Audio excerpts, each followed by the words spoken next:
So from there, what I have to say is that, what made this situation different was that the entire leadership team was clear about the fact that, look, we've got data, and the data is not pretty, and the data is inexcusable, and we've got to start thinking about this, and not just in a one-shot deal, but we want a series of meetings. And that's what really made this unique, is that there was a way to have this be a series of conversations that were all going to be data-driven.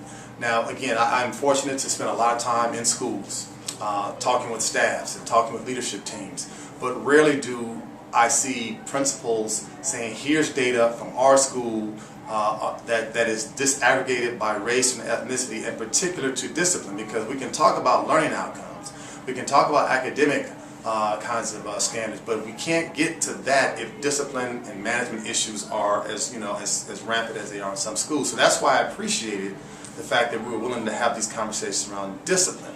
Part of what we saw here was the fact that we had a small African American population, like we see in lots of schools across the district, across the country, but yet they were very disproportionate in terms of who was being disciplined, who was being referred to the office. And so this is something that lots of schools see and don't really begin to probe into why they see it, and don't begin to say, what can we do to begin to disrupt these kinds of approaches. So the idea that we were going to use each of these sessions, these 4 or 5 or I think 6 sessions around data, around having the staff dissect the data, having the staff talk about the data, having the staff begin to sort of look at themselves, was a very different approach than what you see in most schools. Oftentimes when I go to other schools, the conversation is so steeped in what students don't have, what students are lacking, what parents don't have, what parents are lacking. And so it becomes a vent session, becomes a blame game session, and at the end of the day you spend an hour or 2 hours and you really haven't sort of moved in any direction differently than where you were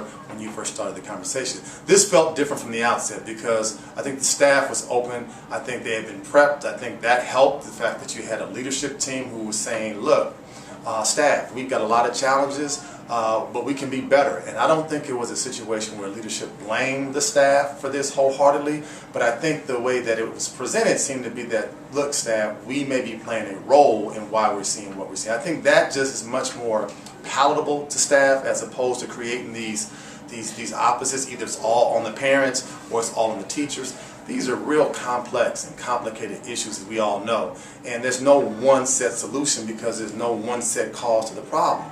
But I think we have to focus on what it is that we can control.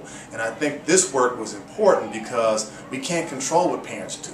We can't control what happens at home. But what we can control is what happens in our school sites. And that's why I applaud what happened here at Environmental, because it was about talking about what we could do here in our classrooms and in our schools.